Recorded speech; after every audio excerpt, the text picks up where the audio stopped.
Boa noite, pessoal, tudo bom com vocês? Estamos aqui em mais um vídeo e hoje eu quero trazer uma abordagem sobre a teoria do acatamento a partir dos óculos do grande filósofo Platão. Enfim, como vocês sabem, eu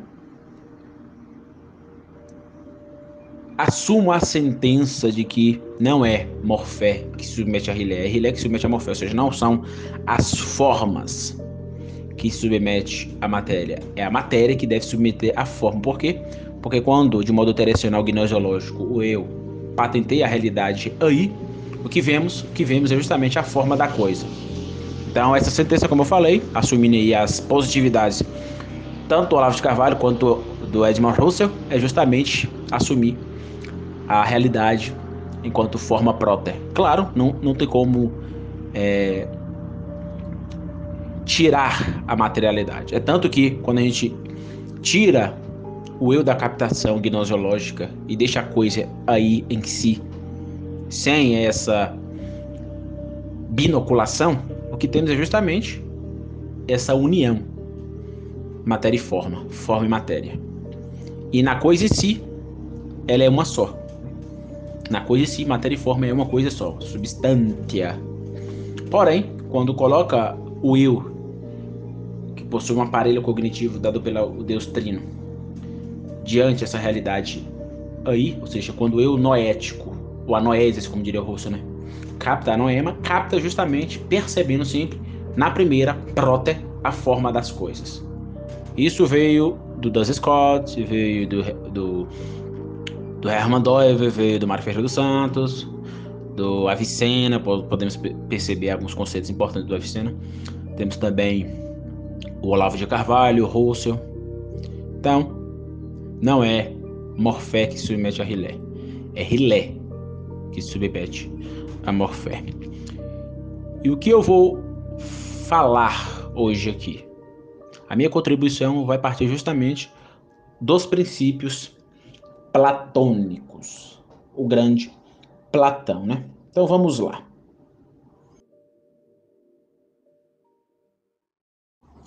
E eu quero começar essa minha contribuição falando sobre o, o ponto que o Giovanni Reale nos coloca. Então eu vou ler aqui e comentar. Veja o que ele diz sobre a fundação da metafísica, comentando a academia antiga, né? Platão e a academia antiga. Veja o que ele diz, Giovanni Reale. A principal novidade da filosofia platônica consiste na descoberta de uma realidade superior ao mundo sensível, ou seja, uma dimensão suprafísica ou metafísica do ser. Essa descoberta é ilustrada por Platão com a imagem marinha da segunda navegação. A primeira navegação era a entregue às forças físicas do vento e das velas do navio, e representa emblematicamente a filosofia dos naturalistas que explicavam a realidade apenas com elementos físicos, água, ar, terra, fogo, etc., e forças físicas a eles ligadas. Vou parar aqui. Então veja que o ponto elementar é justamente uma dualidade aqui. O mundo sensível e o mundo suprassensível. A dimensão, como coloca o Giovanni Reale, suprafísica. Conceito metafísica. Aquilo que está além da physis, além do ser. Então Platão percebeu que os filósofos naturalistas, ou seja, aquilo que se denominou modernamente de filósofos pré-socráticos, trabalhava muito a questão ligado ao mundo aí, o mundo físico, o mundo natural. Aí o princípio da arqué, né, para alguns filósofos, o princípio primordial, a arqué é a água, para outros o ar, a terra, o fogo. Acho que o mais famoso é o Tales, com a sua arqué bem famosa, né, a água, como vocês todos já sabem. Eu vou continuar lendo aqui o que o Giovanni Reale escreveu, né? Ele diz, ó, a segunda navegação, então ele tá contrapondo aqui a primeira navegação, trabalhar na física, preso ao mundo elementar físico, e a segunda navegação é o suprafísico. Então veja o que ele diz.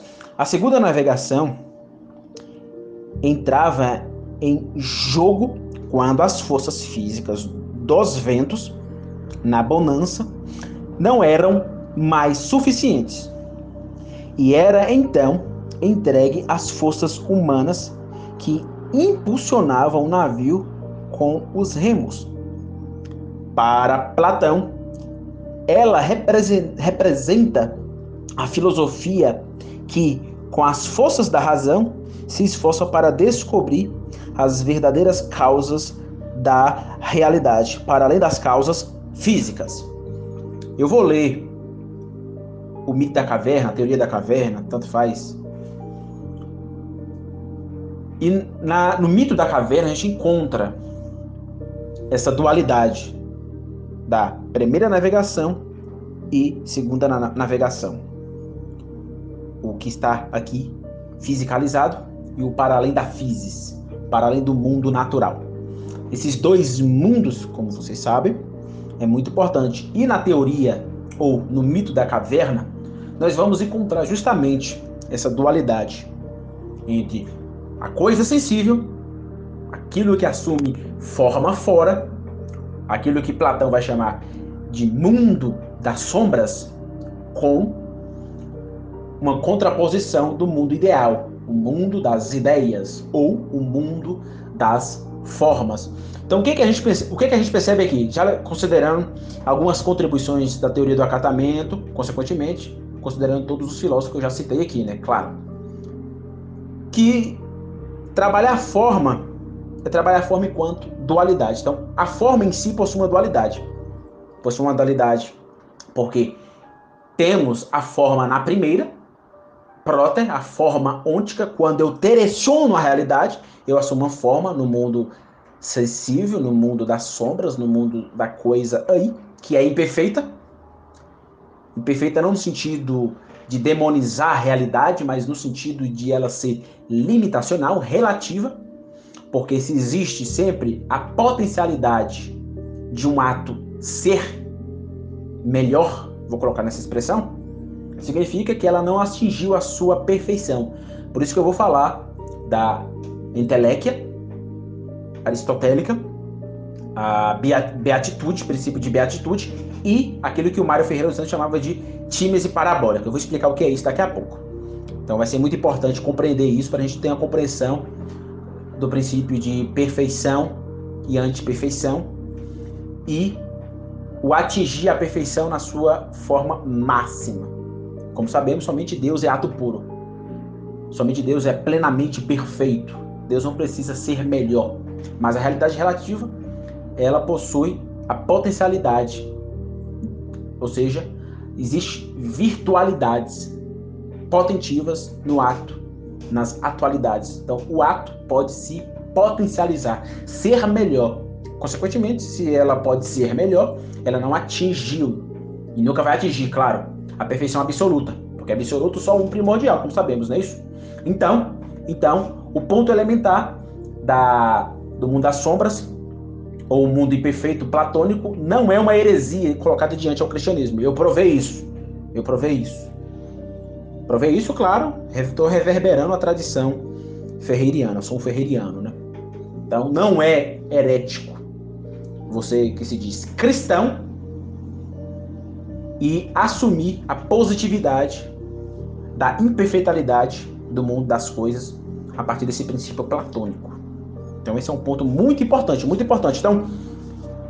Então existem duas formas, voltando aqui a essa temática, né? Existem duas formas. Como assim duas formas antes? A forma ôntica e a forma ontológica. A forma ôntica e a forma ontológica. A forma ôntica está plasmado com o mundo da matéria, com a hilé, né? A materialidade.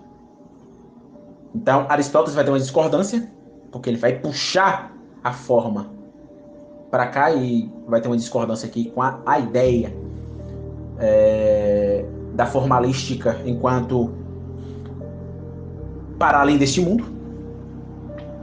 Porém, eu acredito que eu li os livros de Aristóteles e Platão Eu não vi essa divergência explícita. Eu vi o professor Rafael Paulo dizendo isso, que na verdade o que havia era uma discordância com os discípulos de Platão. Mas não vou entrar nessa temática, isso precisaria de um estudo mais historiográfico, aprofundado, para a gente bater o martelo. Enfim. Então é possível, assim como é possível assumir as positividades, e o Mário provou isso, assumir as positividades do escotismo e do tomismo, é possível assumir as positividades do aristotelismo, que trabalha o fato, e do platonismo, que trabalha o antifato, que vem antes do fato, o mundo das formas, enquanto ontologia, porque existe o mundo das formas, enquanto onticidade. A onticidade e o ontológico. Então, para entender isso, gente, leia o livro Pitágoras e o Tema do Número. Tem um capítulo onde o Mário Ferreira dos Santos vai trabalhar de modo pitagórico, né? Duas tríades, a tríade superior e a tríade inferior. Aqui a gente consegue entender muito bem que é possível assumir essa dualidade da forma ôntica e da forma ontológica. A tríade inferior trabalha a estrutura geométrica das coisas sensíveis. E a tríade superior trabalha o mundo ontológico, que sustenta o mundo ôntico. Então, ao mesmo tempo que há uma dualidade, há um complementar. Por isso que a dimensão da metesis, isto é, da participação ou da mimesis pitagórica, né, é importante aqui. Temos que puxar os conceitos de metesis, participação, e mimesis, e imitação. Metesis platônica, mimesis pitagórica. Dois conceitos muito importantes para a compreensão dessa temática da segunda e primeira navegação, ou primeira navegação e segunda navegação, forças físicas e forças suprafísicas, metafísica e física, o ser além do ser, o conhecimento das sombras enquanto o mundo sensível e o mundo das ideias para além do sensível, né? que se plasmam. Por isso o conceito de metese é importante, a participação. Vou continuar lendo aqui o Reale para a gente poder continuar pensando essa questão. Veja o que o Giovanni Reale diz. Eu vou continuar lendo onde eu parei, né? Para Platão, ela representava ela quem? Segunda navegação, como eu falei. Para Platão, ela representava a filosofia que, com as forças da razão, se esforça para descobrir as verdadeiras causas da realidade. Veja, eu não falei isso, né? Com a razão. Veja o que o Giovanni Reale diz aqui. Para Platão, ela quem? As forças da razão. Para Platão, ela, a segunda navegação, representa a filosofia que, com as forças da razão, se esforça para descobrir. Aqui vem o conceito, gente, tripartítico do Mário Ferreira dos Santos, que é dimensão ôntica, dimensão, enquanto conceito médio, lógica e dimensão ontológica. O Mário disse que o apodítico só pode ser captado ontologicamente. Eu só posso atingir aquilo que é apodítico enquanto ontologia, enquanto dimensão ontológica. Porque, por exemplo, o ôntico é mutativo. Por exemplo, quem é o presidente hoje do Brasil? Determinado indivíduo. Isso muda. Mas quando eu digo, existe uma lei eterna, que é a lei do 1, existe uma lei eterna, que é a lei do 2, existe uma lei eterna, que é a lei do 3. Lei da unidade, lei da oposição e lei da relação. Isso muda? Não. São leis eternas. Essa lei, no ano de 2023, é uma lei eterna. E daqui 50 mil anos, continuará sendo uma lei eterna. Por isso que eu falei, filosofia é complementação. Os filósofos vão colocando o seu tijolinho e vai buscar no apodítico, claro, né? Se os filósofos conseguirem captar o apodítico, ele coloca o seu tijolinho. Ele não vai destruir o castelo. Já as ciências podem fazer isso. A ciência pode destruir o castelo e construir um outro castelo. Por quê? Porque existe o princípio de atualização. Mas na filosofia não. Na filosofia eu não posso destruir o castelo daquilo que é apodítico. Eu apenas complemento. Então, só o filósofo capta o apodítico. Nenhum cientista capta o apodítico. Se você achou aí algum cientista que captou o apodítico, ele já não está fazendo mais filosofia. Ou melhor, ele já não está fazendo mais ciência, está fazendo filosofia, né? Então, para o Mário existe essa tríade: ôntico, lógico e ontológico. E veja que a ideia aqui de que o Giovanni Reale coloca, né, as forças da razão, é justamente a captação, o conceito médio, o eu lógico, o eu captativo. Então o Mário diz isso: nós não construímos nada enquanto filósofos metafísicos. Apenas captamos aquilo que já estava na nous divina, ou seja, na inteligência divina, como diria o Plantino.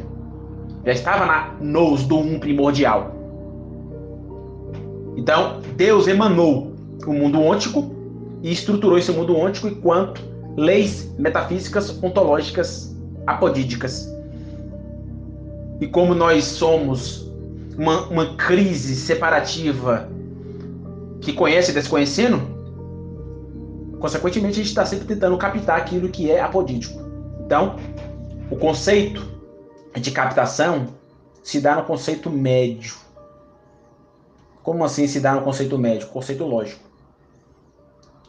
Eu olho para o mundo ôntico, enquanto está aí e eu tereciono. Eu assumo aquilo que o Olavo diz, né? Conhecimento por presença. Isto é, conhecimento presente, aquilo que está presente onticamente na primeira enquanto próter, que possui, claro, uma rilé materialística, a madeira, a rul, e ao patentear de modo terecional essa realidade que está aí, enquanto metafísico, eu faço a segunda navegação. Eu capto o ontológico. Então, isso que o Giovanni Reale coloca aqui a partir de Platão é muito importante, porque as forças da razão é um princípio elementar na captação. Então, eu preciso das forças da minha razão. Claro que é relativa. Isso que o Reale coloca aqui, forças da razão, está totalmente em concordância com aquilo que eu chamo de filosofar enquanto reação. Lembra? Filosofar é ação, reação. Se filosofar é ação enquanto submissão, ou seja, eu me submeto à realidade porque ela é muito mais rica do que o meu ratio. Se você discorda, eu estou aqui com um copo descartável na minha mão. É um serente inanimado, artefatal. É um modelado. Não é nem um serente biologista fisicalista, mas é um serente, nem um serente intermediário, né? Ou seja, um animal. É um serente modelado, um artefato cultural, criado pelo ser humano. Copo de plástico. Você não vai esgotar, por mais inteligente, você pode ser o mais inteligente do mundo, você não vai esgotar os acidentes desse serente inanimado, desse copo. Pega aí qualquer coisa que está na sua frente, que está aí patente onticamente, onde você vê a forma desse ôntico, e tente esgotar os acidentes. Tente esgotar. É impossível. É impossível. Aqui está a minha discordância, por exemplo, com Heidegger. Heidegger ele dizia que era possível. Ou seja, a questão do Dasein, né? O ser aí, enquanto eu, sujeito, não se define, dirá o Heidegger. Mas o ente, enquanto inanimado, por exemplo, se define.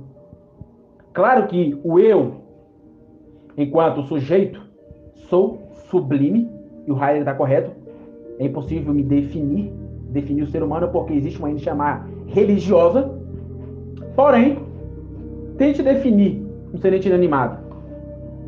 Tente. Na primeira, pegue aí qualquer coisa que está patente aos seus olhos onticamente, que está enquanto forma próter, assume sua materialidade, tem uma forma próter, uma estrutura geométrica. Tente esgotar os acidentes. Vá. Tente fazer isso. Esgote os acidentes. Eu não estou pedindo para você esgotar as leis ontológicas que estrutura esse copo descartável. Porque esse copo descartável, gente, possui uma unidade. Ele está em oposição em relação a mim. Veja que eu já usei o conceito oposição em relação a mim.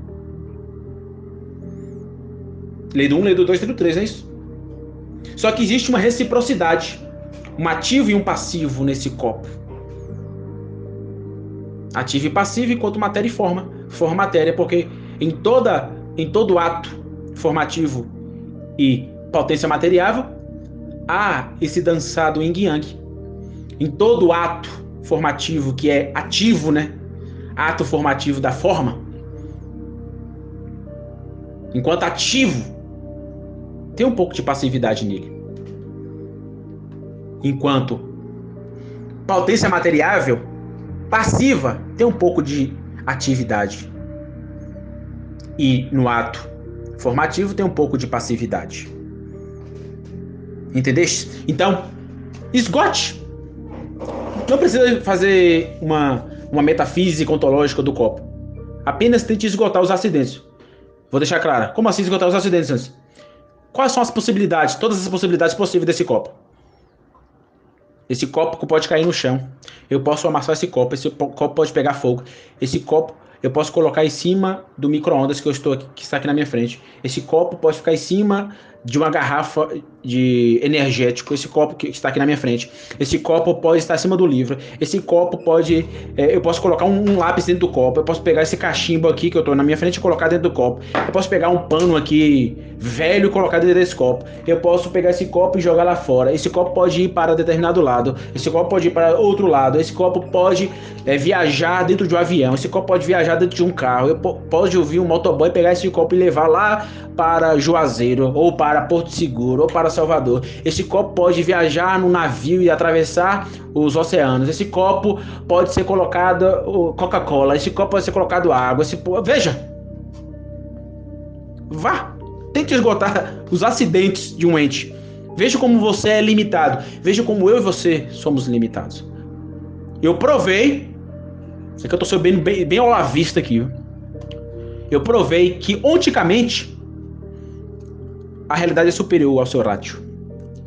Com isso aqui que eu tô dizendo. Provei.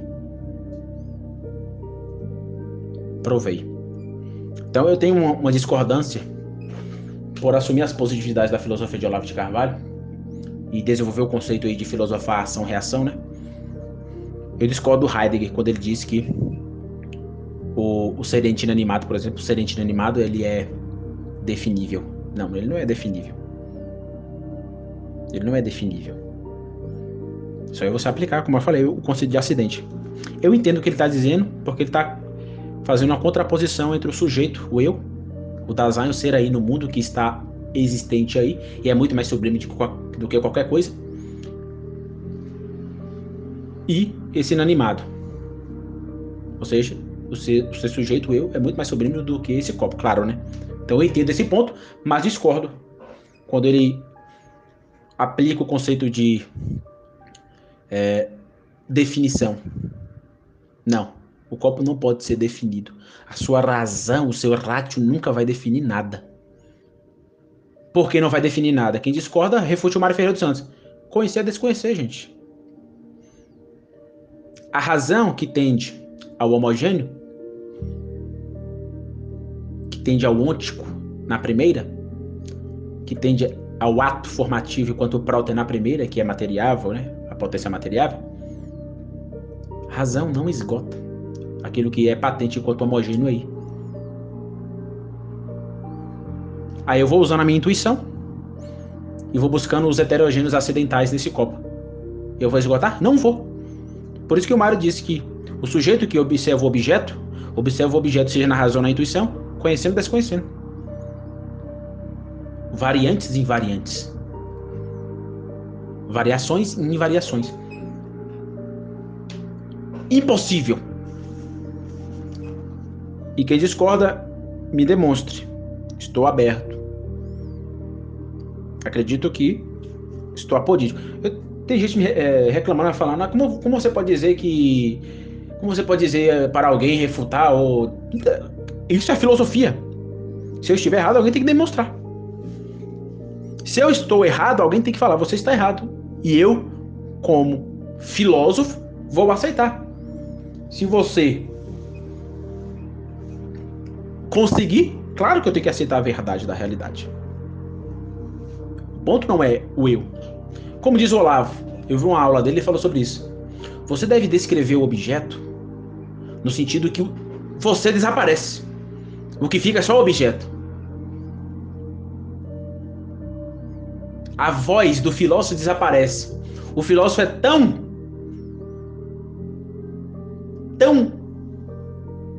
potente na busca pela verdade da realidade que ele tenta esgotar a realidade no sentido de ir até a realidade, não esgotar no sentido de tirar tudo da realidade e ser onisciente, não é no sentido de onisciência, mas no sentido de ter uma força, uma potência de tentar descrever a realidade nas suas formas mais intrínsecas, que o eu desaparece. E o que só fica é apenas a descrição, a tentativa do filósofo de entender a realidade. Tá entendendo? Veja como isso é profundo. Veja como isso é profundo. É muito forte isso aqui. Então quando você lê, olha isso aqui, com as forças da razão, isso aqui é muito profundo. Isso aqui é muito profundo. Por isso que a gente precisa de filósofos para filosofar nas nossas frentes. E é isso que eu estou fazendo aqui. Estou filosofando na sua frente. Continuando. Se quisermos explicar, dirá o Giovanni Reale, a partir do Platão, né? Se quisermos explicar a razão pela qual uma coisa é bela, não podemos nos limitar aos componentes físicos, beleza da cor, da forma, etc. Mas devemos remontar a ideia do belo. Ou seja, se eu quero o belo, eu tenho que sair da primeira navegação e ir para a segunda navegação. Por isso que eu acho que é totalmente possível pegar as positividades aristotélicas, que trabalhavam o fato, e as positividades platônicas, que trabalhavam o antifato, a segunda navegação, o mundo do eidos, o mundo das formas, o mundo das ideias. Totalmente possível. Significa que eu vou pegar o mundo físico e vou negligenciar? Ficando apenas na abstração ontológica? Não, gente. É os dois. Eu vou até o mundo ôntico e também vou até o mundo ontológico. Eu não entendo qual é a birra da galera que vai ler Platão e Aristóteles em relação a isso. Eu posso muito bem pegar um objeto aqui e tentar decifrar ele nas suas estruturas ônticas e também nas suas estruturas ontológicas. É unir os dois. É unir os dois. É unir os dois. Então, esse ponto é muito importante. Eu não quero apenas o belo enquanto ôntico, eu quero o belo enquanto ontológico. Eu quero as formas ontológicas, não apenas as formas ônticas daquilo que existe aí. E o meu caminho filosófico é um caminho sem volta. Eu estou indo para um caminho platônico, viu? Estou apenas no começo, claro. Eu fui imbuído pelo aristotelismo, pelo modo de filosofar aristotélico. Porém, estou indo a um caminho platônico, justamente porque existe um camarada chamado Mário Ferreira dos Santos que tem me influenciado. E o Mário era influenciado aí pela filosofia pitagórica. E sabemos que Platão era pitagórico. Então as coisas se casam, né? Então, continuando aqui, ó. Giovanni Reale. Plano suprassensível do ser é constituído pelo mundo das ideias, ou formas, do qual Platão fala nos diálogos. O mundo das ideias, o mundo das formas, você já sabe muito bem o que é isso. E pelos princípios primeiros do uno e da díade. Outro ponto aqui que só podemos entender, eu não vou entrar nisso hoje, que é um tema muito complexo, o uno e a díade indeterminada. Porém, é um ponto que tem contribuições não só para a metafísica, mas, por exemplo, para a religião. Eu, por exemplo, sou protestante, então tem uma contribuição aí. O um primordial, o um serial. tem contribuição, viu? Mas eu não vou entrar nesse tema, que é um tema mais abstrato. É tão abstrato que as pessoas não conseguem entender nada. Quem não tem aqui intimidade com o platonismo e o pitagorismo. Então eu não vou explicar isso aqui. Ele continua. As ideias platônicas não são simples conceitos mentais. Outro erro. Por isso que eu gosto do Giovanni Reale, porque ele é perfeito. Claro, ele não atingiu a perfeição enquanto ato puro, né? Apenas uma figura de linguagem quando eu digo que ele é perfeito. Tem que estar explicando essas obviedades, senão tem alguns bonitinhos aí que começou a estudar filosofia ontem, acha que tu cometeu uma incongruência lógica antes quando você falou isso. Todo mundo tem que estar explicando a todo momento tem que estar explicando essas coisas. Enfim, por que eu gosto do Giovanni Reale? Porque o cara estudou, velho. O cara estudou. Esqueça todos os livros de filosofia. Se tu tiver só o Giovanni Reale, perfeito. Tem o livro do Giovanni Reale, a história da filosofia dele, e vá lendo no seu caminhar os filósofos. Universaliza o conhecimento da história da filosofia, ou seja, estude de modo geral a história da filosofia por Giovanni Reale e vai particularizando estudando os filósofos, lendo os filósofos. Se você fizer isso, você está no caminho perfeito. Então, por que eu estou dizendo isso? Porque esse ponto aqui que ele colocou é reducionista. A galera vai ler Platão de modo reducionista, acha que o mundo das formas, o mundo das ideias é psicologia. Não é, gente. Como do Iverdiano, psicologia é apenas um aspecto da realidade. Fuja do psicologismo. Quer uma refutação ao psicologismo? Leia Russell. Russell refutou o psicologismo. É o reducionismo. Platão está trabalhando aqui em ontologia, gente. Claro, há uma correlação com a dimensão mental psíquica. Mas não reduza o mundo das ideias a um psicologismo. Não reduza. Ah, Anderson, mas o mundo das ideias só pode ser captado pelo eu psíquico, mental, racional. Não, uma coisa é a ontologia, outra coisa é o eu que capta a ontologia. Mas você não pode reduzir a teoria da forma a um mentalismo. A um mentalismo solipsista, né? Eu e somente eu. Não. Não. A ontologia independe do ser humano. Vou repetir, a ontologia independe do ser humano. Por quê? Porque é a criação de Deus. Do Pai. Lembra do Pai? O Pai que é Pai do Filho, chamado Jesus? Pois é. Ele continua. Vou ler novamente. As ideias platônicas não são simples conceitos mentais, mas são entidades ou essências. Entidades essenciais ontológicas, leis eternas, que subsistem em si e por si em um sistema hierárquico bem organizado, representado pela imagem do hiperurânio. Eu vou explicar isso daqui a pouco. Que constitui o verdadeiro ser. Ele continua. No vértice do mundo das ideias encontra-se a ideia do bem, que coincide com um uno das doutrinas não escritas. Platão escreveu os diálogos e tem as doutrinas não escritas. As doutrinas não escritas você pode encontrar no livro do próprio Giovanni Reale, que ele escreveu sobre Platão, e também o Mário Ferreira dos Santos conseguiu captar essas doutrinas não escritas. Ele continua. O uno é princípio do ser, da verdade e do valor. O uno que serve como limite com o segundo princípio, a díada de grande e pequeno, entendido como indeterminação e ilimitação. O Mário Ferreira dos Santos ele explica isso aqui muito bem, viu? Provavelmente eu vou trazer alguma explicação sobre o uno e a díada indeterminada a partir do Mário Ferreira dos Santos.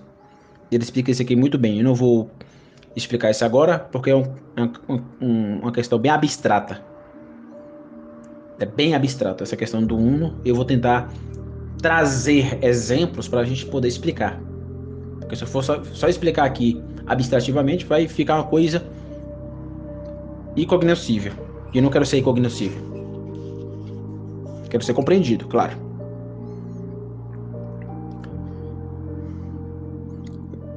Eu vou ler aqui, olha o que o Reale diz. O mundo inteligível resulta da cooperação bipolar imediata dos dois princípios supremos. O mundo sensível, e ao contrário, tem necessidade de um mediador, de um Deus artífice que Platão chama de demiurgo. E não tem nada a ver. Se você acha que Platão era agnóstico, só porque está usando o termo aqui demiurgo, erro seu. Não fez o dever de casa. E eu posso provar isso também a partir do Mário Ferreira dos Santos. O Mário demonstrou que não tem nada a ver o demiurgo de Platão com o demiurgo dos gnósticos. Quem é demiurgo? O demiurgo é este que cria o mundo animado pela bondade. Toma como modelo as ideias e plasma aí. É o receptáculo, né, como ele diz aqui. Os entes matemáticos são, portanto, os entes intermediários, mediadores, que permitem à inteligência demiúrgica transformar o princípio caótico do sensível em cosmo. Outro ponto muito importante é o princípio do caos, né? Eu não vou dar valor ontológico positivo para o caos, mas é outro ponto importante estudar, que é o caos. Que é o caos. Enfim, eu vou ler só até aqui e vou agora trazer algumas implicações platônicas. Mas qual é o ponto aqui? O ponto é a primeira e a segunda navegação. Primeira navegação da physis, segunda navegação, o mundo das formas. Aí temos que trabalhar uma dualidade da morfé, a partir da perspectiva platônica, a dualidade ôntica da physis e a dualidade ontológica, que está estruturando o mundo, enquanto meteses, né, enquanto participação, está estruturando o mundo ôntico. Está estruturando o mundo ôntico. É por isso que, para a gente compreender isso aqui, seria importante, eu vou fazer isso, né, ler a teoria platônica da caverna, ou o mito platônico da caverna. Muito importante, muito importante. Então vamos lá, vamos dar continuidade.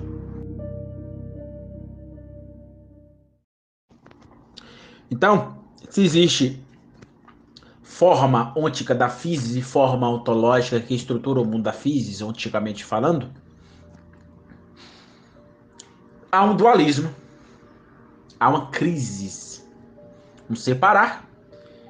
Esse separar não fica no dualismo absoluto, porque em toda a unidade que é opositivas enquanto crises, opositivas enquanto relação, porque toda a oposição é oposição enquanto relação, porque não há lei do 1 e lei do 2 sem a relação, sem a lei do 3. Então, dito isso, o historiador Theodor Gompers, não sei se eu pronunciei o nome dele correto, me perdoe se eu não pronunciei corretamente, mas ele diz o seguinte sobre esse dualismo: o dualismo não é necessariamente inimigo da natureza. Ponto. Esse dualismo aqui da primeira e da segunda navegação, como diz o Giovanni Reale, não é, para o Theodor, inimigo da natureza. Eu diria que inimigo do quadrante. Em vez de natureza, eu colocaria aqui quadrante. O dualismo não é inimigo do quadrante. Ele diz, ó, sua linha de intersecção não precisa ser transversal, pode ser também vertical. A verticalidade, na simbólica da verticalidade, aparece no quadrante, vocês sabem muito bem disso. Em vez de opor a divindade ao mundo, o espírito, a matéria, a alma, o corpo, é possível encontrar dentro de cada reino da existência antagonismos que podem ser reconhecidos e valorar-se como tais. imaginar duplas e séries de seres antagônicos, tanto dentro do mundo dos deuses, como em toda a criação animada e inanimada. Fato. Concordo plenamente com o historiador Theodor Gomser. Escreveu o livro Os Pensadores da Grécia. O tomo 2 ele trabalha justamente as filosofias pré-socráticas, ou socrática, né? E a filosofia platônica. Então é um dualismo. É um dualismo. E o Mário o tempo todo está trabalhando os dualismos antinômicos. Então não há uma contradição aqui. Há um complementar. Na verdade, há aquilo que Platão chamava de meteses, a participação. O conceito de meteses e mimesis são conceitos importantes. Conceitos que aparecem tanto em Platão quanto em Pitágoras. Então, esse é o ponto que precisamos discutir. Eu sempre ficava imbuído sobre isso. Existem duas formas. Como sistematizar isso? E a teoria do acatamento aparece, porque a teoria do acatamento é uma teoria também metafísica, né, gente? Então, a teoria do acatamento tenta sistematizar isso, não trazendo nada inovador, não estou aqui querendo buscar a inovação. Como diria Olavo, nós não estamos em busca da inovação, de sermos inovadores, estamos em busca da verdade. É isso. Isso é a filosofia. Então,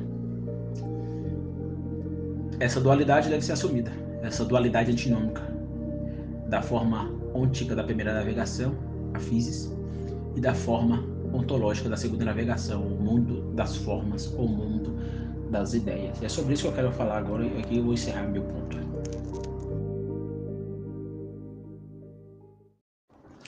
Veja, eu tenho um vídeo aí sobre o pitagorismo, o aritmos e o aritmo cinemático, né? O aritmos enquanto movimento. E eu trabalhei vários tipos de aritmos. Aritmos posóteos, aritmos timos, aritmos nomos, aritmos enados, aritmos eptófe, aritmos ritmos, aritmos pletos, aritmos tonos e outros. E dois tipos de aritmos que encontramos nessa minha aula sobre Pitágoras que eu dei, tá aí no meu canal, só é vocês observarem e assistir. É justamente o aritmos posótes e o aritmos timos. A quantidade e a qualidade. Ferrerianamente, eu tenho uma crítica ao Doiver, o Hermann Doiver, porque na ontologia modal do Doiver, na ontologia fenomenológica dele, ele vai dizer que o primeiro aspecto, o aspecto 1 da realidade temporal, é o aspecto numérico. Só que ele é reducionista. O Doiver acusa tanto os filósofos de reducionista que, por não compreender profundamente o pensamento pitagórico platônico, e ele tem algumas contribuições na análise filosófica, eu acredito que a gente não deve desconsiderar de forma total a crítica ou a descrição. A crítica já é outra coisa, né? Se eu vou concordar ou não com a crítica já é outra coisa, mas pelo menos a descrição que ele faz da matéria-forma enquanto cosmovisão religiosa é um ponto importante. Matéria e forma enquanto cosmovisão religiosa. Porque de fato existiam as religiões que trabalhavam a forma, as religiões gregas esotéricas, as religiões de mistério e a religião cultural, que a gente observa aí, por exemplo, no cinema. Só você observar Zeus, Afrodite e outros deuses.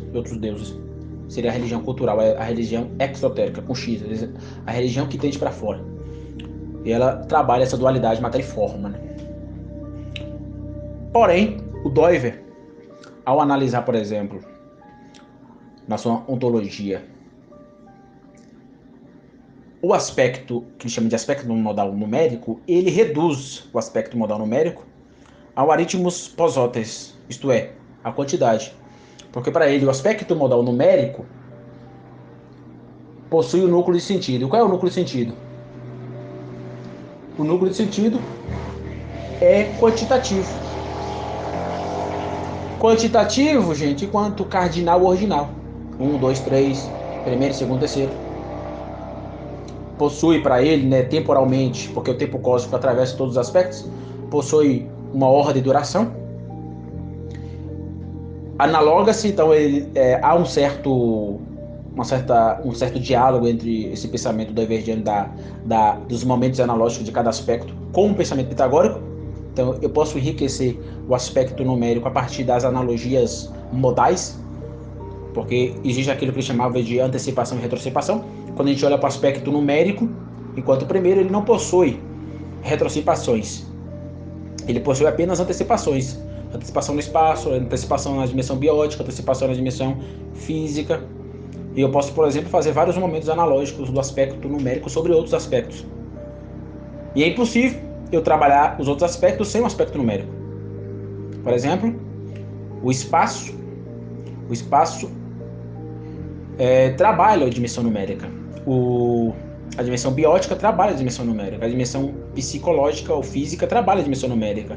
A dimensão histórica trabalha a dimensão numérica. Você vai encontrar números em tudo. Aqui a gente entende do porquê Pitágoras disse: tudo é números.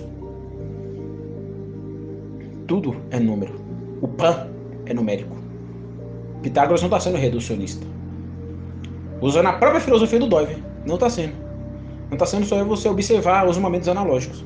E muitos doiverdianos não entendem isso. Aí lê o Pitágoras dizendo que tudo é número e acha que Pitágoras está sendo reducionista. Não. Pitágoras não está sendo reducionista. Pitágoras não foi como modernista. Pitágoras era um metafísico, um filósofo.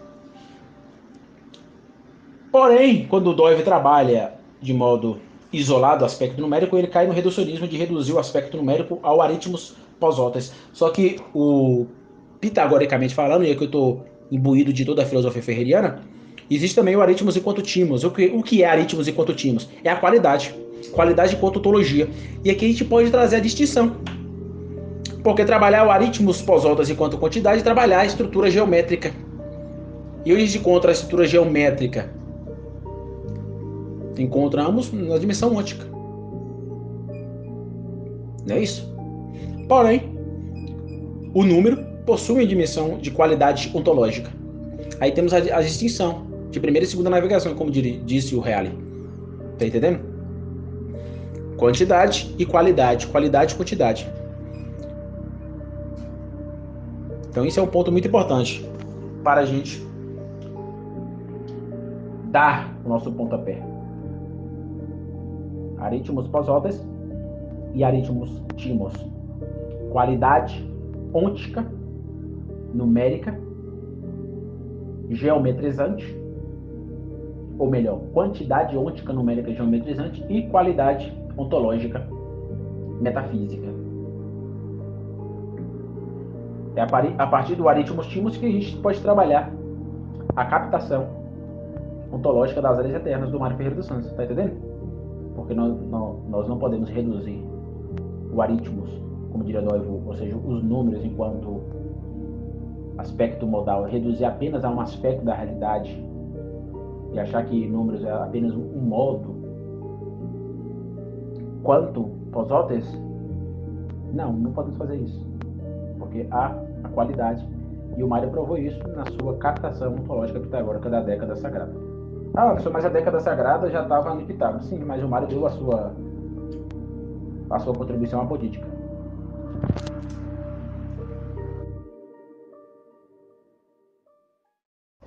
Então, nessa aula, eu quero pensar essa dualidade da amor-fé.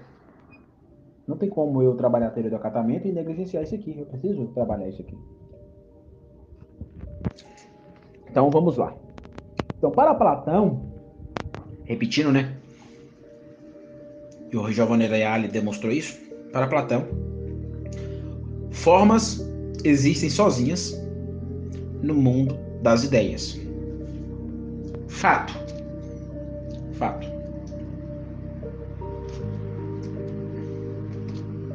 Anderson, você está pregando o dualismo absoluto? Não. E nem Platão pregava, porque Platão usava o conceito de meteses. Vou repetir novamente isso. A participação. Então, não. Mas, de fato, existe as formas ontológicas sozinhas. Sem rilé. que o filósofo tem acesso por meio do uso da força da razão. O filósofo usa a sua razão e acessa.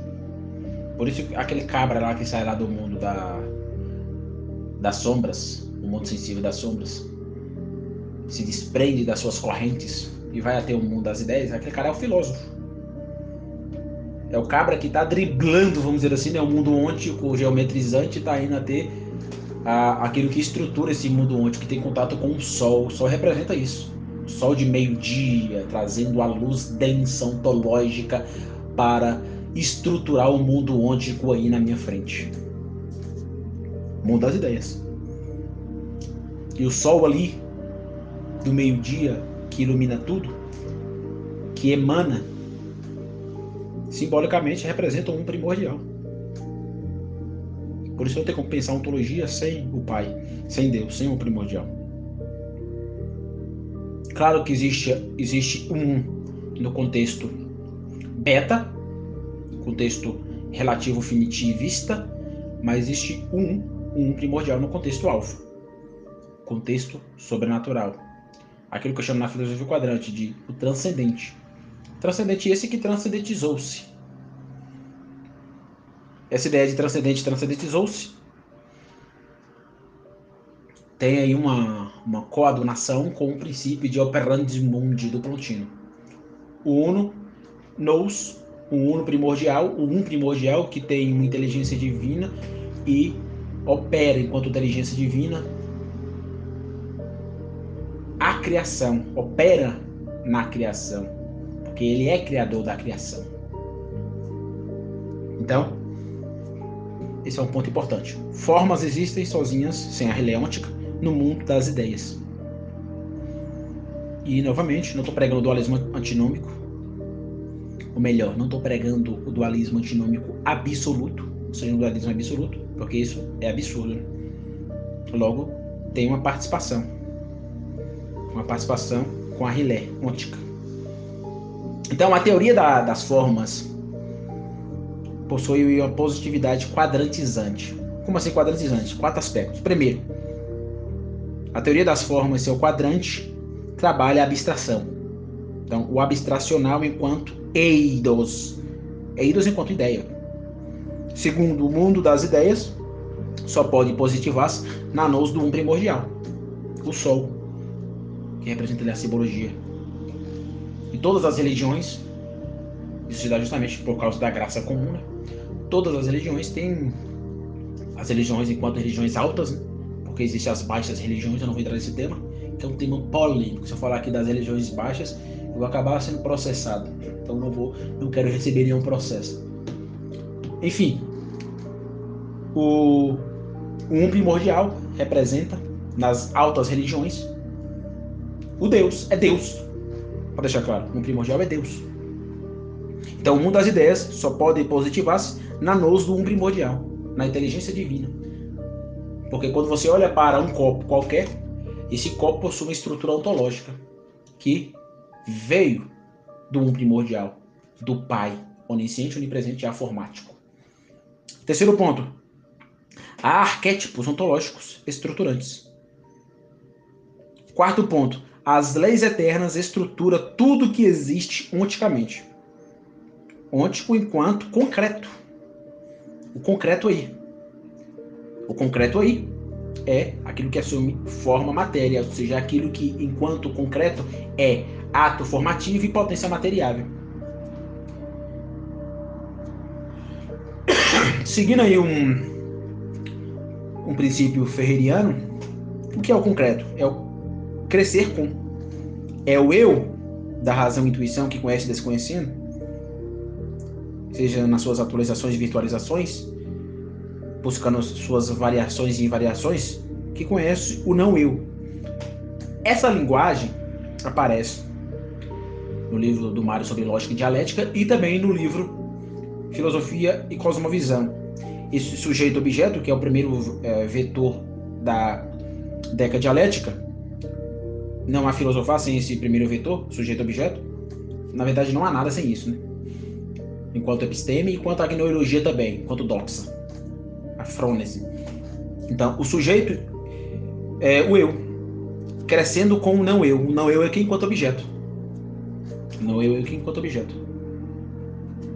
Claro que o não eu pode se tornar eu, no sentido de ser sujeito. Isso você encontra na própria gramática. E o Mário ele diz isso. Não negligencie ontológico, enquanto ontologia, né, a dimensão ontológica da gramática, viu? Então a gente faz a separação. Não faça isso. O Mário deixa isso claro pra gente. Por exemplo, quando eu digo Anderson está observando o copo. Qual é o sujeito, enquanto substantivo, dessa afirmação? Anderson. Se você fazer a pergunta, quem está observando esse copo? Anderson. Mas quando eu digo, o copo está cheio de água. Aí eu faço a perguntinha, né? Quem está cheio de água? O copo. Então o copo se torna sujeito. E o Mário diz, isso aqui não deve ser... Essa sentença não pode ser reduzida a um puro gramaticismo da língua portuguesa. Não pode. Por quê? Porque existe essa relação sujeito-objeto. O eu, não eu. Então esse é um ponto importante para a gente dizer aqui. Mas o meu ponto aqui é justamente isso. O que é o concreto? O concreto é o crescer com. É o eu crescendo com o não eu. É o eu crescendo com o não eu. Existe também o der crescer com. O que é o der crescer com? O der crescer com é o aritmos, como já falei, né? Eptófer, que seria a conversão meôntica. Conversão meôntica enquanto retrocipação decrescente com. Se tudo cresce com, tem que ter a sua oposição, o decrescer com. Não há ser sem o não ser. O ser só o é no não ser. Ou alguém discorda disso? Não tem como discordar. Então, esse é o quadrante da teoria das formas platônica. Mas vamos continuar aprofundando aqui, porque existe aqui outras sistematizações que eu fiz de Platão. Então, como sabemos, existem dois mundos, né? Essas expressões eu acho meio problemática, dois mundos, porém, para efeitos elucidativos, pedagógicos, é importante a gente usar essa linguagem. Então, dois mundos. O mundo da forma e o mundo material. Dois mundos. Qual são esses dois mundos? O mundo da forma e o mundo material. Material aqui, enquanto rilé concreta, que tem uma dimensão de ato formativo e potência material. Quando Platão diz mundo da matéria, o sensível, a física, a naturalidade, já assuma o ato formativo e a potência material. Eu já estou trabalhando aqui há muito tempo, né? Então, vamos pensar um pouco o mundo material. O que é o mundo material dentro da perspectiva platônica? É o sensível geométrico onticamente falando. As sombras. É o topos oratos. O que é isso? O topos oratos. Topos oratos significa mundo visível. Complementando mundo ôntico visível. É o topo oratos. Logo, eu desenvolvi a partir de Platão aquilo que eu chamo de o cenário ôntico topos oratos platônicos. O que seria isso, o cenário? O cenário vem de 6. Então, o primeiro princípio do cenário ôntico topos oratos. O ôntico é natural. É natural enquanto tripartição do ser. Serente, ser intermediário e ser sujeito. Serente, intermediário e ser sujeito. O serente é o serente enquanto subdivisível. Essa subdivisão do serente dá-se justamente na fisicalidade, biologicidade e modelação. Ser intermediário, o reino dos animais, e ser sujeito, o eu outro. O sujeito que capta, né? O sujeito da razão e intuição. Então, o ôntico natural é o primeiro princípio desse cenário topos oratos platônico. O segundo é o particular, enquanto exeita enquanto esse tipo de coisa aí, onticamente falando. Então, esse é o segundo princípio do cenário ôntico topos oratos. Ôntico natural e particularidade, ou particular. Segundo princípio, antecipa-se no terceiro princípio. Por quê? Porque se há um ôntico natural particular, o ar, enquanto o concreto ôntico. Aí vem novamente aquilo que eu falei, o ato formativo e a matéria e a potência materiável. Aí vem a polêmica, né? Que muitos cristãos não vão concordar. Só que estão errados. Porque Platão não está sendo gnóstico, demonizando a realidade ao dizer isso. Quem interpreta assim é burro. E não sabe o que é filosofia. Tem um tanto de imbecil. Platão é gnóstico. Burro. Quem fala isso é burro. Não sabe o que é filosofia. Deixando logo claro. Porque esse ôntico natural particular possui uma concreção, é concreto enquanto ato formativo e potência materiável. Ele é, aí vem um quarto aspecto desse cenário Topos Oratos, ele é imperfeição ôntica. Aí, para deixar claro, imperfeição ôntica nesse que sentido? Só é você lembrar do conceito aristotélico de ato e potência. Ato e a potência de ser. Vou usar aqui a analogia dentro da tradição cristã, que eu faço parte. Protestante, claro, né? Quando a gente é salvo, o que acontece? Somos justificados. Depois da justificação, o que acontece? Santificação. E por fim, temos a glorificação, que é o estado último. A glorificação é o estado último, onde seremos transformados em corpo de glória. Entre a justificação e a glorificação existe o conceito médio. O conceito médio é justamente a santificação. E a santificação trabalha o quê? Ser melhor. Me santificar para ser sempre melhor. Eu vou chegar, enquanto aqui, nesse corpo pecador, na perfeição plena? Não.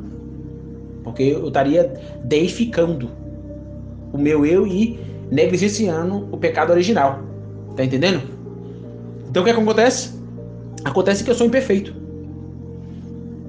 Aí tem sempre a potencialidade de me aperfeiçoar.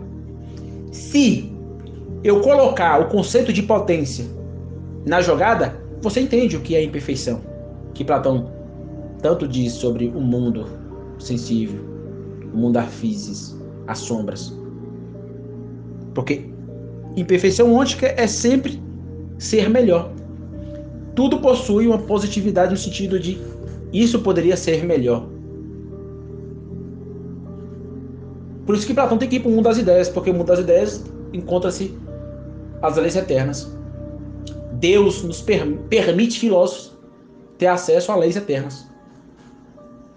É Deus que permite. Deus que permite.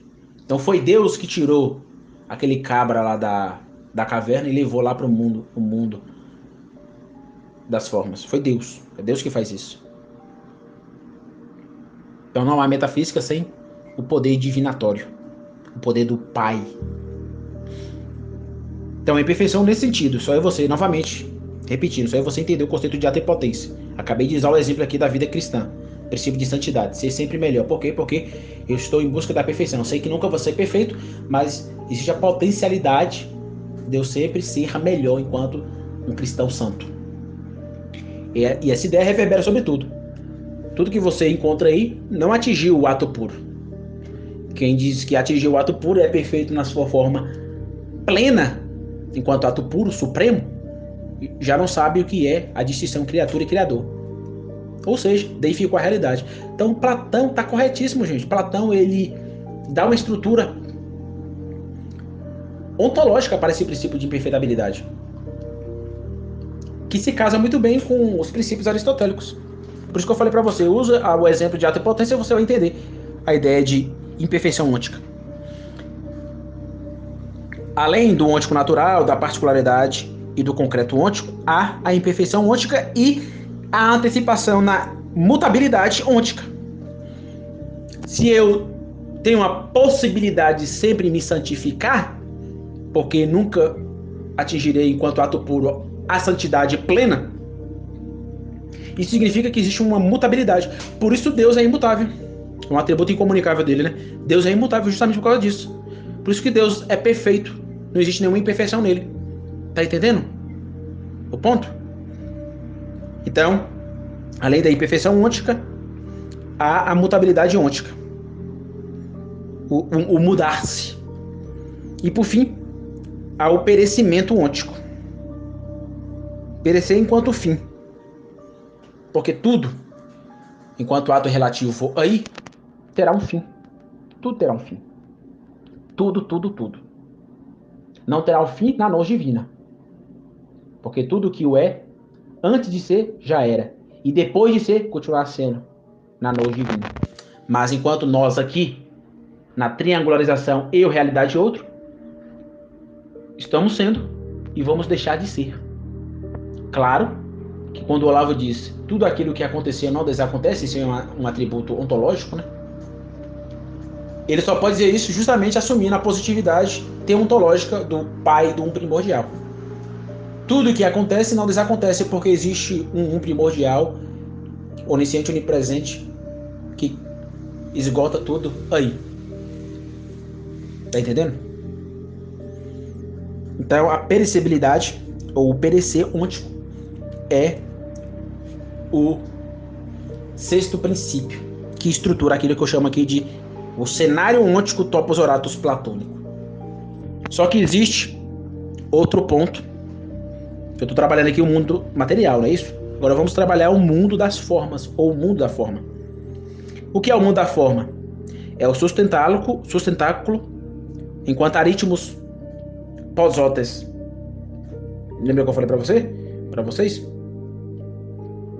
Sustentáculo enquanto aritmos pós-ótes e timos. Por que aritmos pós-ótes e timos? Porque a quantidade de pós-ótes, aritmos pós-ótes enquanto quantidade, aritmos pós-ótes é igual a quantidade, viu, gente? Só é porque existe uma estrutura ontológica, aritmos timos, a qualidade ontológica que estrutura. Então, existe o sustentáculo qualitativo sobre o quantitativo. O quantitativo está no mundo material, na física. O topos oratus platônico. A teoria que eu coloquei aqui, né? A teoria platônica do cenário ôntico topos oratus. Então, se existe o cenário ôntico topos oratus platônico, tem que haver, enquanto mundo da forma, o quinário ontológico topos noetos. O que significa o topos noetos? Topos eratos, mundo sensível, mundo ôntico sensível. Topos noetos, mundo das formas, ou mundo do eidos. Então, casando os dois, teremos uma década, né? A simbólica do número 10 aparecendo novamente aqui. Então, o quinário ontológico topos noetos platônicos trabalha 5 aspectos. Primeiro, abstrativo. Segundo, perfeito. Terceiro, eterno. Quarto, imutável. E quinto, inteligível. Esses são os aspectos. Veja, eu não falei aqui de um ponto importante do cenário topos orotos platônico. Os 6 aspectos, eu vou falar daqui a pouco dos 5 aspectos aqui do quinário ontológico topos noetos platônico. Mas antes de falar disso, eu tenho que trazer uma elucidação aqui no ôntico, né? No mundo material, ou seja, o cenário ôntico topos orotos platônico. Quando a gente usa aqui esses 6 aspectos que eu mencionei aqui, ôntico, natural, particular, concreto ôntico, imperfeição ôntica, mutabilidade ôntica e perecimentabilidade ôntica, temos que usar um conceito platônico também, que é o de eicásia. A eicásia é nosso primeiro contato com o mundo concrecional, com o mundo contorcional de contorno. Então temos aqui a eucásia ôntica. E a eucásia ôntica subdivide-se em 4 aspectos. Primeiro aspecto, visão daquilo que é imagético, estrutura geometrizante. Essa visão daquilo que é imagético enquanto sombras, teoria da caverna, né? Mito da caverna. A visão da forma é sempre superficial. Porque é superficial.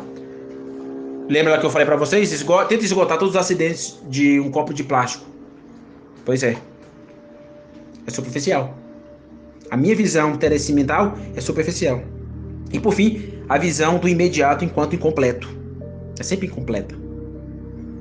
Então, tudo isso aqui desse quadrante da eucásia ôntica, ou eicasia ôntica, né? Tudo coaduna naquilo que eu chamo de terecimento, o terecional. Então, além do cenário ôntico, topos oratos, e eu estou trabalhando aqui esse cenário ôntico topos oratos na coisa aí, ou seja, aquilo que é extramentes, só que eu não posso trabalhar o extramentes sem o em mim. O em mim, o eu. Aquilo que Russo chamava de noesis. Então eu preciso trabalhar noesis, não é isso? E ao trabalhar noesis, eu percebo o quadrante. O quadrante da visão das imagens, as sombras, a visão da forma superficial, forma enquanto próton, lembra? E a visão do imediato. Então eu preciso da visão. E o que Aristóteles diz no primeiro livro lá na Metafísica? Visão é primordial. Eu tenho o olfato, o ouvir, né? O pegar. Eu falo do objeto, mas a visão é primordial. Tudo isso se coaduna naquilo que eu chamei de terencimentabilidade. Dito isso, sistematizado aquilo que eu chamo de a eucásia ôntica e o cenário ôntico topos orotos platônico, vamos ao topos noetos, né, novamente.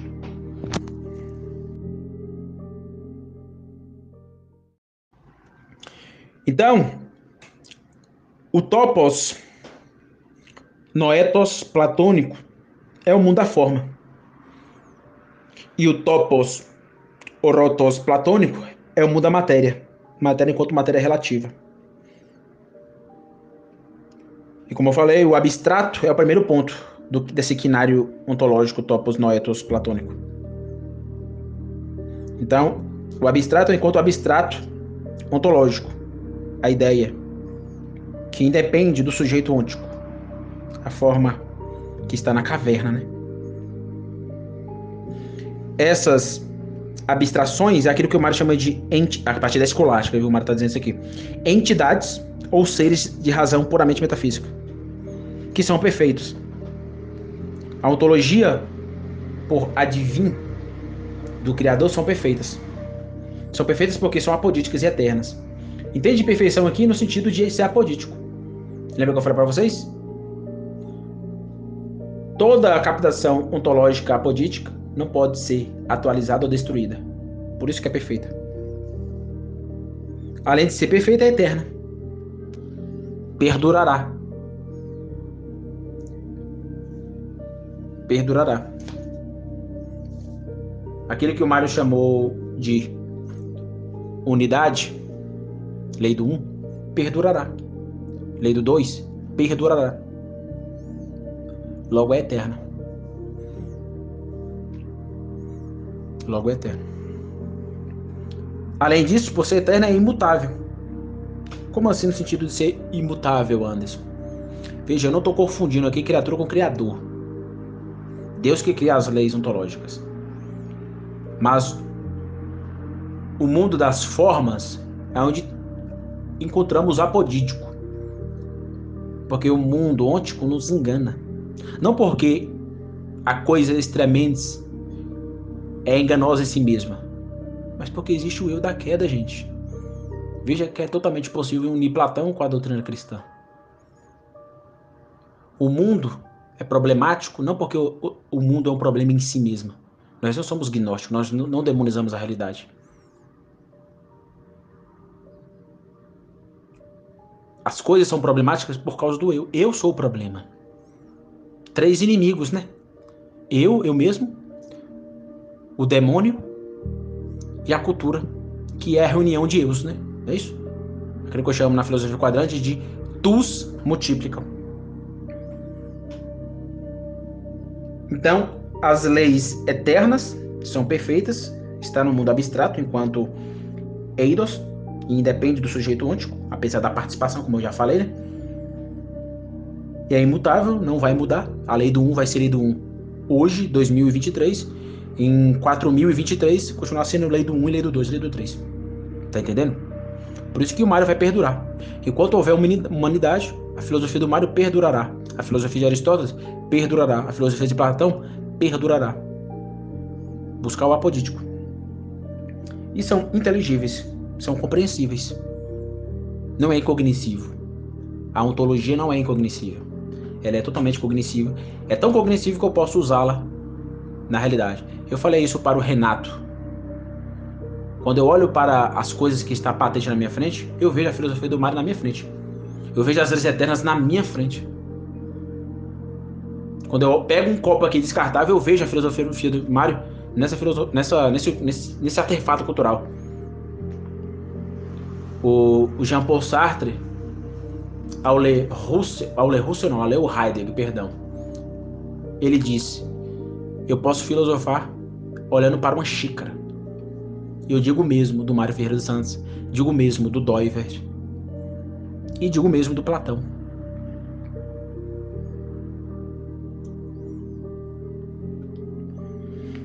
E aqui vem um ponto, ao trabalhar aqui essas temáticas, né? Que é justamente a tímese parabólica, a entelequia e a beatitude. Vamos lá, o que é a tímese parabólica? Segundo Mário, é um princípio de comparação. Comparar o quê? Comparar o imperfeito, enquanto particular, com o perfeito, enquanto universal, buscando a máxima potência. Esse conceito de tímese significa coração, desejo, coração que deseja a máxima perfeição. Lembra lá do conceito de santidade? Pois é. Quando você busca ser santo, ser mais santo, ser mais santo, ser mais santo, é a tímese, é o seu coração enquanto ele chamar. Parabólica aqui, enquanto o rumo, a flecha, como diria Olavo, né? Disparada. Então, comparar o que temos com o que não temos, posse aqui agora. É o princípio de busca. Então, toda vez que eu olhar para o imperfeito particular, ôntico, eu só posso buscar, enquanto flecha indo em rumo àquilo, eu só posso buscar sua máxima potência no ontológico, na ontologia. Tá entendendo? Claro, eu posso trabalhar a tímese parabólica na ordem originária. Totalmente possível, né? Então, comparar... Isso, a tímese parabólica faz isso. É claro que eu estou tentando reduzir aqui e explicar esse conceito que é complexo, né? Comparar o que temos é um conceito ferreiriano. Comparar o que temos com o que não temos. Posse aqui.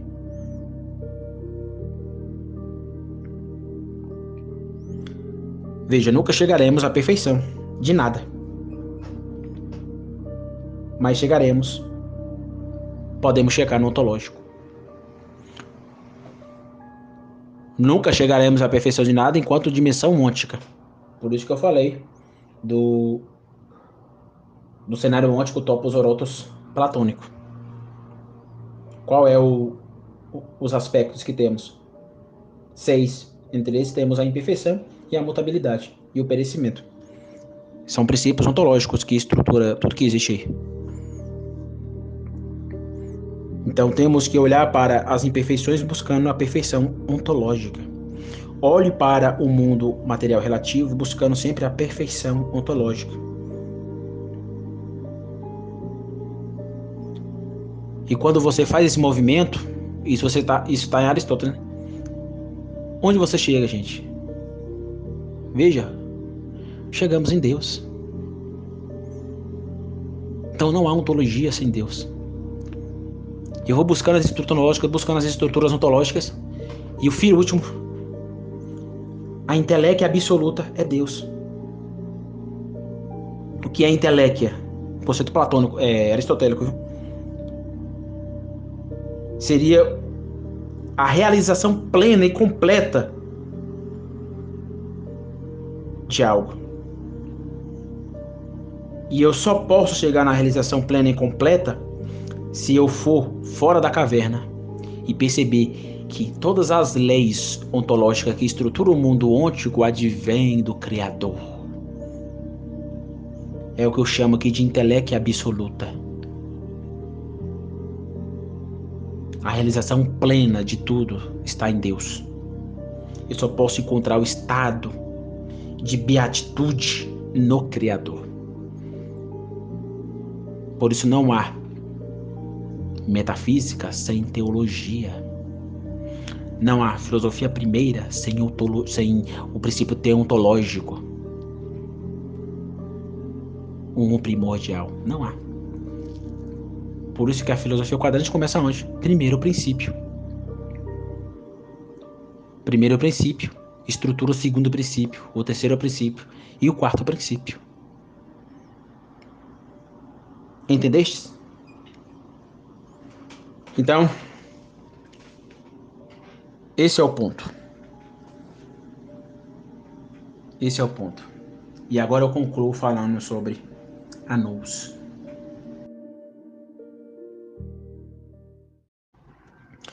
Então, o topos noetos platônico é o mundo da forma.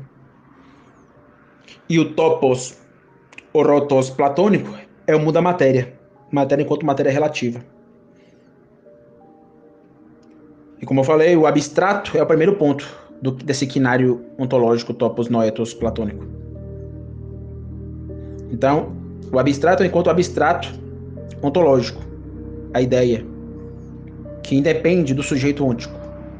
A forma que está na caverna, né?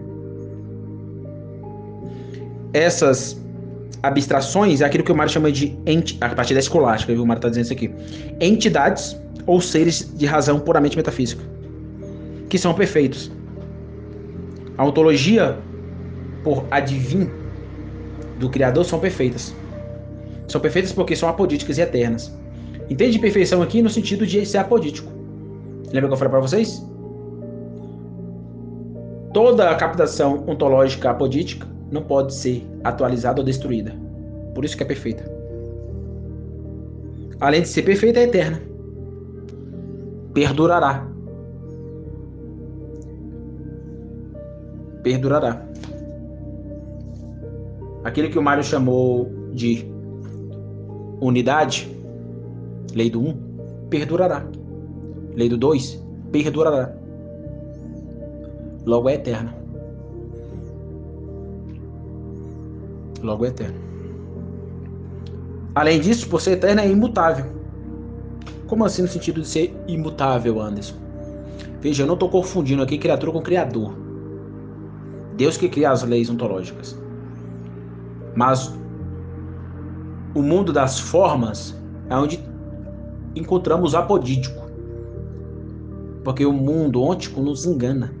Não porque a coisa extremamente é enganosa em si mesma, mas porque existe o eu da queda, gente.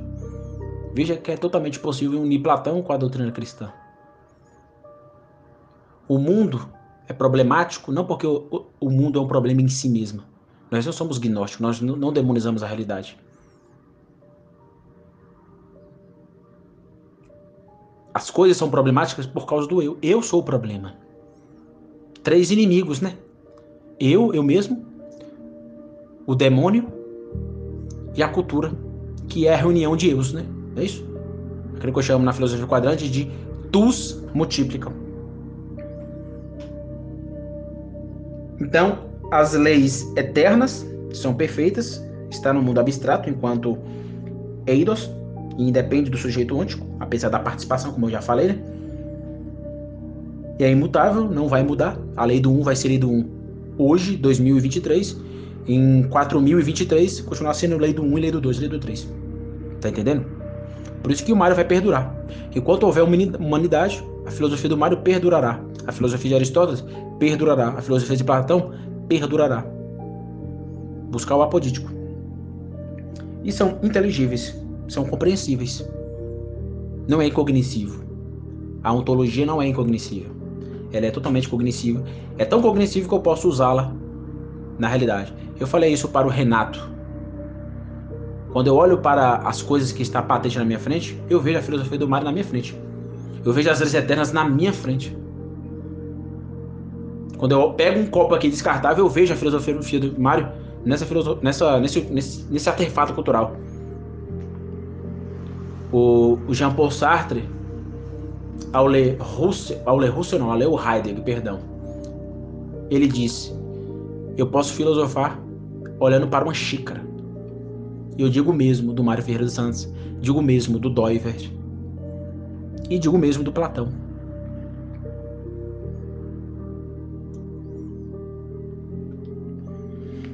E aqui vem um ponto, ao trabalhar aqui essas temáticas, né? Que é justamente a tímese parabólica, a enteléquia e a beatitude. Vamos lá, o que é a tímese parabólica? Segundo Mário, é um princípio de comparação. Comparar o quê? Comparar o imperfeito, enquanto particular, com o perfeito, enquanto universal, buscando a máxima potência.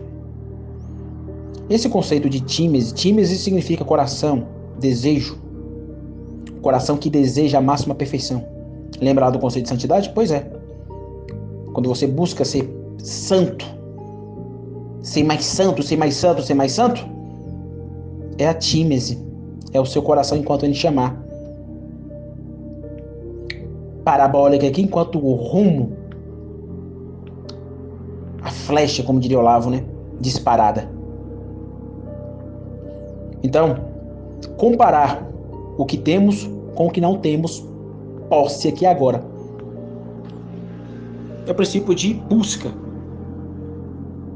Então, toda vez que eu olhar para o imperfeito particular, ôntico, eu só posso buscar, enquanto flecha indo em rumo àquilo, eu só posso buscar sua máxima potência no ontológico, na ontologia. Tá entendendo? Claro, eu posso trabalhar a tímese parabólica na ordem ordinária. Totalmente possível, né? Então, comparar... Isso, a tímese parabólica faz isso. É claro que eu estou tentando reduzir aqui e explicar esse conceito que é complexo, né? Comparar o que temos... É um conceito ferreiriano. Comparar o que temos com o que não temos. Posse aqui.